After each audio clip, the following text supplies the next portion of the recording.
Good morning, everyone. I thought we would start the week off with this simple little robot. I know we've all been working on our canes, so we probably have a lot of cane. I have a lot of cane, and so I put cane on the front and the back with some dots. This guy is really easy, so let's get started. So for our colors, I have a rod of medium gray. I have a rod of red and a rod of yellow.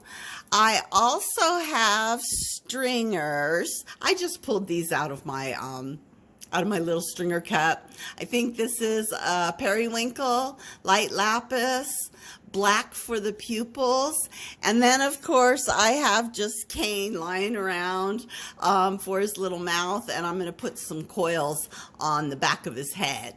So again, with this design, you guys can use whatever you want, so make it fun. Alrighty, I started off with a little barrel, and this barrel is 5 wraps across by 2 wraps high. That seems to be my standard for these little designs. And I'm just going to heat up that barrel and grab my monster mashers. And we're just going to mash this barrel down into kind of a thick little square. Just like that. I want the square to be a little on the thick side so I can decorate the sides of the robot. But that looks too thick. So let me give them another light mash. And there we go. Okay, that looks good. And if you want, you can straighten out the edges a little bit. Let's see, let's straighten out the other side so that we have a place to put his little proby ears. Okay, good.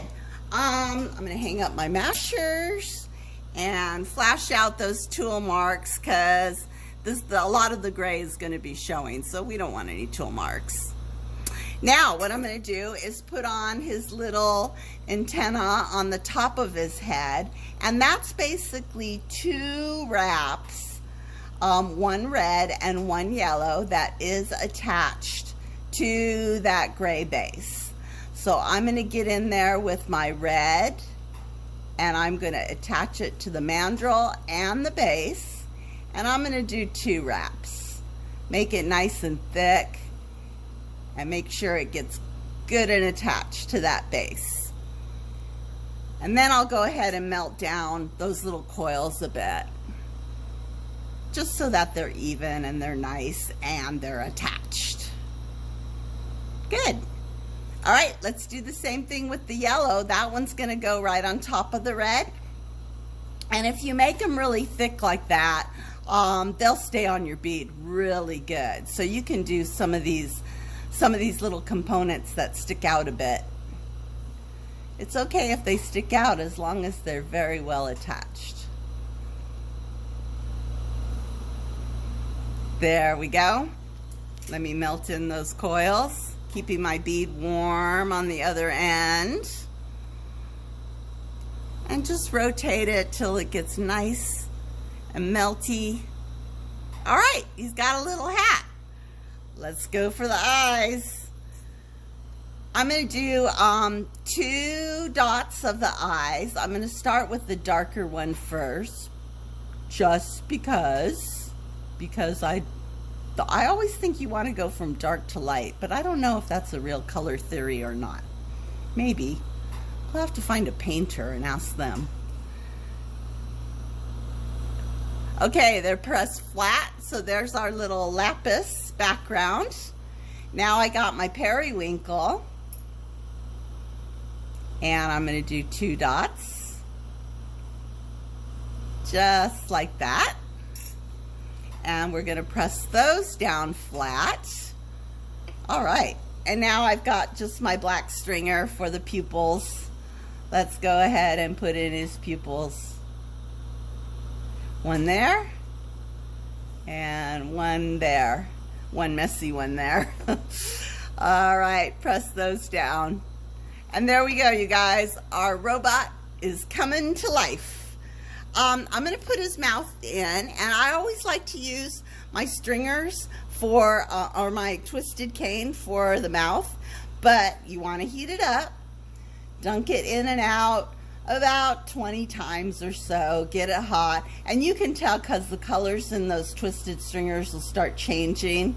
The reds will turn black, and then you'll know.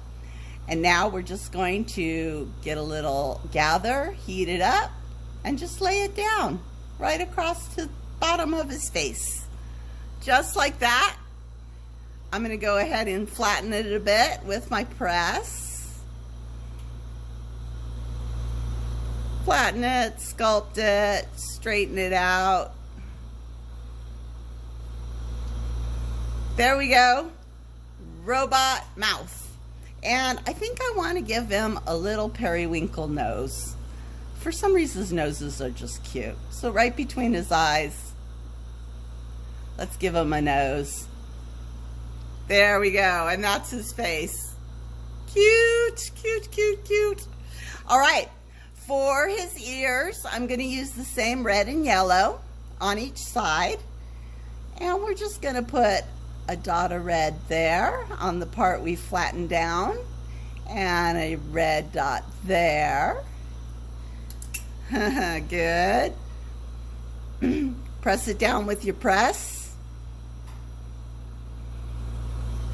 And now I'm going to go for my yellow.